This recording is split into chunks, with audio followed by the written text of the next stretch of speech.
अस्सलामुअलैकुम, welcome to new jobs knowledge guru channel. नाजरीन, जैसे आप सबको पता है कि आज सिंध में जीएसटी का पेपर हुआ है 16 सितंबर 2021 को। तो आज की इस वीडियो में हम डिस्कस करेंगे, मैथ का पार्ट मुकम्मल सॉल्व करेंगे और उसके साथ जो बाकी पार्ट्स है वो भी आपको सॉल्व हालत में मिल जाएंगे।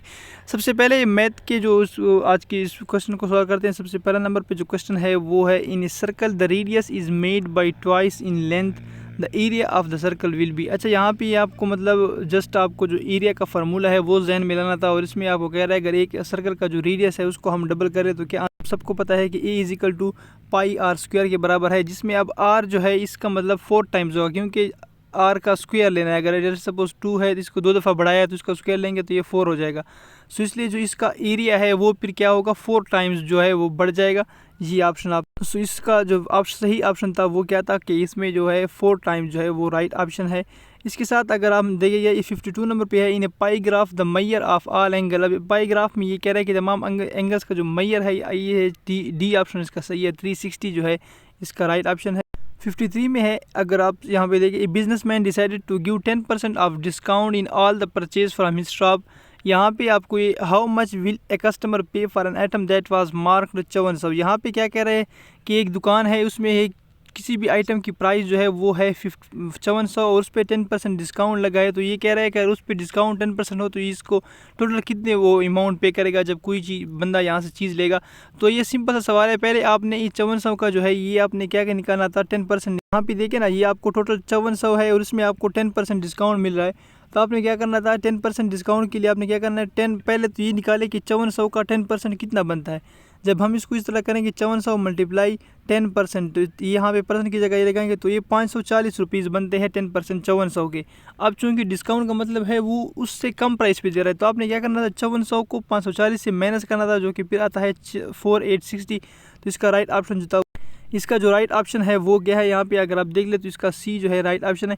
अच्छा, आगे जाने से पहले एक छोटी सी रिक्वेस्ट है, अगर अभी तक आपने हमारा चैनल सब्सक्राइब नहीं किया तो प्लीज़ इस चैनल को सब्सक्राइब कीजिए। इंशाल्लाह आपको जिस किस्म का भी पास पेपर चाहिए, जिस डिपार्टमेंट का पास पेपर चाहिए, वो यहाँ पे आपको सॉल्व फॉर्म में मिल जाएगा। इंशाल्लाह हम आपको उसके लिए से कोई सिलेबस चाहिए, कुछ भी आप किसी टेस्ट की तैयारी कर रहे हो तो वो आपको यहाँ पे ईजिली यहाँ पे वो अवेलेबल होगी। इसके बाद अगर आ जाए 54 नंबर पे, यहाँ पे ये क्वेश्चन है, थोड़ा जनरल सा क्वेश्चन है। A father is 3 times as old as his son. After 15 years, the father will be twice as old as his son's age at that time. Hence, the father present age. ये आपसे एक आपको एक उन्होंने condition दी है कि एक father जो है, एक बाप और बेटे के दरमियान जो रिलेशन है वो इस तरह है कि बाप की जो एज है वो 3 गुना ज़्यादा है अपने बेटे से। फॉर एग्ज़ाम्पल, अगर हम कह लें कि बेटे की अभी एज है 15, तो बाप की कितनी होगी, जब वो 3 से मल्टीप्लाई हम करेंगे तो क्या हो जाएगा, 45। ये अगर इसकी 15 है तो 3 गुना ज़्यादा है बाप की, तो वो अगर हम 15 को हम 3 से मल्टीप्लाई करेंगे तो ये 45 हो जाएगा। इसी तरह अब ये कह रहा है अगर ये 15 साल बाद इनके दरमियान जो रिलेशन होगी वो दुगनी होगी, डबल इनके दरमियान रिलेशन वो बन जाएगी कम। तो 15 साल बाद अगर इस 15 में हम 15 ऐड करें तो ये 30 हो जाएगा, और इसमें अगर हम ऐड करें 15 तो ये 60 हो जाएगा। तो यहाँ पे अगर आप देखें तो ये अब डबल है इनके दरमियान रिलेशन। तो मौजूदा इनकी कीमत एज क्या है, फादर की मौजूदा एज है यहाँ पे 45। आप देख सकते हैं 45 से हमने शुरू किया था, तो इसका राइट ऑप्शन सी है।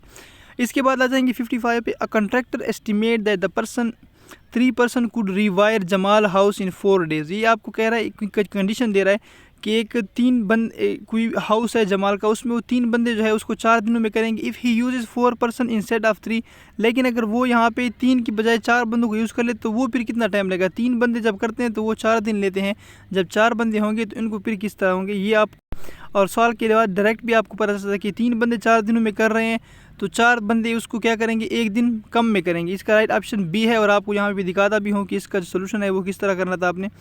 आपने करना था, इसको एक्स जो है ना और के दरमियान रिलेशन इन्वर्स है, अगर एक्स बढ़ रहा है तो एक्स यहाँ पे पर्सन आप ले लें और डेज़ यहाँ पे क्या है, वाई को हमने डेज़ रखा हुआ है, तो इसको दरमियान रिलेशन जो है इन्वर्स है। तो यहाँ पे अगर आप देखिए तो x y is equal to k, और इसको अगर हम इस तरह सपोज़ कर ले कि ये x1 के रेशो है, तो एक हमें कीमत जो है वो 3 × 4 ये तो गिवन है, लेकिन यहाँ पे x2 की कीमत नहीं गिवन है, वहाँ पे सिर्फ आपको डेज़ गिवन है और आपसे पर्सन का पूछ रहा है। तो x2 को फाइंड करने के लिए आपने इस तरह करना था, 12 ये 3 डेज़ यहाँ पे आ जाएगा। अगर सोल्यूशन आपने करना है तो ये इसका सोल्यूशन इस तरह होगा। इसके बाद आते हैं 55 नंबर पे, एक कंट्रैक्टर एस्टिमेट दैट, यह 55 नहीं 56 नंबर पे, 56 नंबर पे आएंगे, a man bot apples eight the rate of 8 for RS 34। अच्छा, यहाँ पे एक आदमी है वो एप्पल ख़रीदता है जिसकी जो वो रेट है वो 8 के हिसाब से मतलब ख़रीदता है और उसको फिर बेचता है at the rate of 12 for 57। मतलब how many rupees profit was made per dozen. अब ये आपसे कह रहा है कि पर दर्जन में जब उसने कितना प्रॉफिट किया। इस सवाल को करने के लिए आपने एक जो है पर उसकी मतलब आपने मालूम करनी है प्राइस जो वो बेच रहा है या ख़रीद रहा है। तो आपने क्या करना है, परचेज़ प्राइस अगर एक एप्पल का लिख लिया तो 34 डिवाइड बाई 8 करना था, तो एक की जो कीमत है वो 4.25 आएगा। सेल प्राइस जो वो जिस तरह से वो सेल कर रहा है वो है 57 डिवाइडेड बाई 12, तो यहाँ पे आ जाएगा 4.75। अब वो आपसे कह रहा है कि आपने प्रॉफिट एक, अगर आप पहले हम एक का प्रॉफिट निकालेंगे तो एक का प्रॉफिट क्या है कि इस पे हम बेच रहे हैं, इस पे हमने ख़रीदा, तो 4.75 को माइनस किया तो हमारे पास 0.5 आए। अब एक का 0.5 है तो 12 का कितना होगा, 12 को मल्टीप्लाई करना है आपने 0.5 से, तो इसका राइट ऑप्शन जो हमारे पास था वो 6 आता है। तो ये आपने 8 ऑप्शन जो था हमारा वो सही था, इसको इस तरह आपने सॉल्व करना था यहाँ पे। इसके बाद नेक्स्ट क्वेश्चन पे हम आते हैं। नेक्स्ट क्वेश्चन क्या है ये हमारे पास 56 का जो है वो ऑप्शन ए था। If x is equal to 12 तो summation of x is equal to 132। तो आपसे वो कह रहा है कि आपने क्या मालूम करना था, x n मालूम करना था। तो सिंपली ये जो है इसमें आपने n ज़रब x का फार्मूला है हमारे पास। n ज़रब x जो है वो हमारे पास होता है 132 के बराबर है, जबकि आपको x गिवन है तो x को आपने यहाँ पे 12 डिवाइड करना है, तो n हमारे पास आ जाएगा। इसमें जो राइट ऑप्शन है वो 11 है, बी ऑप्शन इसका सही है। अब आते हैं 58 पे। Electrical pole of 12 metre height is stretched by string of 20 metre, find the distance between the foot. अब ये क्या करना था, सिंपल सा क्वेश्चन है। इसको आपने जो फार्मूला है उसका आपने ये वाला फार्मूला लगाना था यहाँ पे। ये देखिए अगर इसको हम इलेक्ट्रिक मीटर को मतलब पोल को हम कंसीडर करें तो यहाँ पे ये 12 मीटर इसकी हाइट हो जाएगी। ये आपको गिवन है 20 मीटर और आपसे ये वाला जो फासला है वो फाइंड कर रहा है। तो ये देखिए आपका राइट एंगल बन गया। तो राइट एंगल पे आप पाइथागोरस थ्योरम अप्लाई करें। यहाँ पे ये पाइथागोरस थ्योरम अप्लाई किया सिंपली सी, और आपको जो x है वो 16 हमारे पास। तो यहाँ पे 58 में जो क्वेश्चन हमारे पास है तो इसका राइट ऑप्शन जो है वो क्या है, 16 इसका आंसर है। इसके बाद 59 पे a प्लस बी का स्क्वायर a माइनस बी का स्क्वायर। सिंपल सा फार्मूला आप ये देखिए a प्लस बी और a plus a minus b इनका फार्मूला आपने लिखना था जस्ट यहाँ पे, और इसको आपने सिंप्लीफाई करना था। तो यहाँ पे अगर आप देखिए दोनों फार्मूले हमने लिखे हैं। a माइनस बी का क्या था, इनको हम कटिंग किया तो 2a का स्क्वायर प्लस 2b का स्क्वायर। सी ऑप्शन जो है यहाँ पे सही है। तो इसका जो राइट ऑप्शन है वो क्या है, सी है हमारे पास। अब यहाँ पे इसके बाद क्वेश्चन नंबर 60 है। इफ़ लॉग ए बी, यही अच्छा ये सारे सवाल अगर आप देखें ये लॉग वाले हर पेपर में आया हुआ है। तो यही मैं बार बार कह रहा हूँ कि यार इन पेपरों को गौर से देखो, जिनके टेस्ट नहीं हुए यही से आपने आइडिया लेना है। उसी के साथ क्वेश्चन आ रहे हैं, जो क्वेश्चन पहले पेपर में है उसी को मिला के थोड़ा बहुत चेंज कर रहे हैं और वही क्वेश्चन आपको दोबारा दे रहे हैं। तो जिनके पेपर बाद में है उनके लिए बहुत बड़ी एडवांटेज है कि वो मतलब उन चीज़ों से फ़ायदा ले सकते हैं। अच्छा यहाँ पे इसको करना था तो इस पर आपने सिंपली लॉग। इसके बाद था ये 61 नंबर पे the notation of x n, इसका नोटेशन क्या होगा। तो इसको आपने कैसे करना है तो आप खुद देख सकते हैं।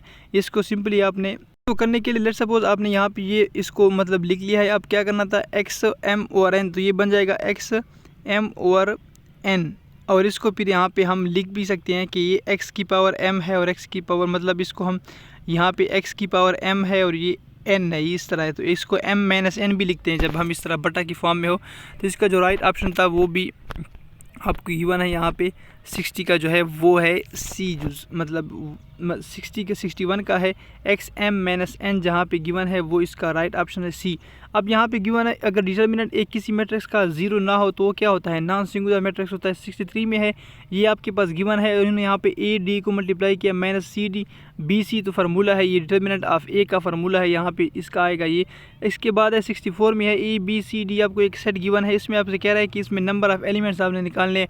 तो पावर का फार्मूला यहाँ पे लगाना है 2⁵ यहाँ पे करना। सिंपली आपने क्या करना था, यहाँ पे पावर का फार्मूला लगाना था थर्ड, इसमें आप देख सकते हैं।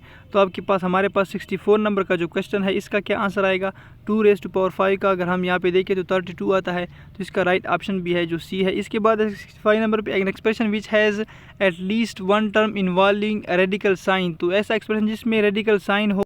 तो 65 को यहाँ पे हम टिक करेंगे और ये है इसका जो आंसर है वो सर्ड आएगा। 66 पे है x प्लस वाई भी गिवन है, x माइनस वाई गिवन है आपको। तो आपने क्या करना है, ये आपसे जस्ट सोल्यूशन इसका मांग रहा है। 66 का जो है यहाँ पे ऑप्शन जो है वो बी आएगा। सी ये आपने पुट करना है इन इक्वेशन में और आपको पता चल जाएगा कि इनकी वैल्यू क्या आएगी। इसके बाद है 15 is divided by -3 equal to, अगर 15 को हम डिवाइड करें -3 से तो आपको पता है कि -5 इसका ऑप्शन आएगा। इसके बाद है 68 which of the following statement is false, इसमें से कौन सा स्टेटमेंट है तो 68 में जो है वो ऑप्शन बी आएगा हमारे पास। 68 में जो है ये वाला स्टेटमेंट जो है ये फॉल्स है, आप देख सकते हैं, बाकी सारे जो है वो सही लिखे हुए हैं। इसके बाद ये वाला ऑप्शन है, ये सवाल है, ये बार बार आ रहा है, इसको आपने मुख्तसर करना था जस्ट, और कुछ भी नहीं। ये क्वेश्चन आप देख सकते हैं, ये आपके पास वो पूरा क्वेश्चन था, इसको आपने इस तरह लिखना था और इनको इस तरह सॉल्व कर करके आपने आखिर पे जो आंसर आता है वो आता है C = -35, यही आपने करना था। तो इसका जो राइट ऑप्शन है वो सी है। इसके बाद है ये आपके पास है secant square minus tangent square. ये तो हर क्वेश्चन में एक जो सीकेंट और टेंजेंट है, ये जो फार्मूले आपके पास बेसिक गिवन है, वहाँ से हर पेपर में एक क्वेश्चन आया हुआ। तो ये जो है यहाँ पे बी ऑप्शन इसका सही है। Secant square minus tangent square जो है ये 1 के बराबर है। तो ये तो मैथ का पोर्शन इस तरह मैथ साइंस और बाकी तमाम पोर्शन भी अपलोड हो जाएंगे। जस्ट आपसे रिक्वेस्ट है कि इस वीडियो को अपने दोस्तों के साथ शेयर कीजिए और हमारा चैनल सब्सक्राइब कीजिए। थैंक यू, अल्लाह हाफिज़।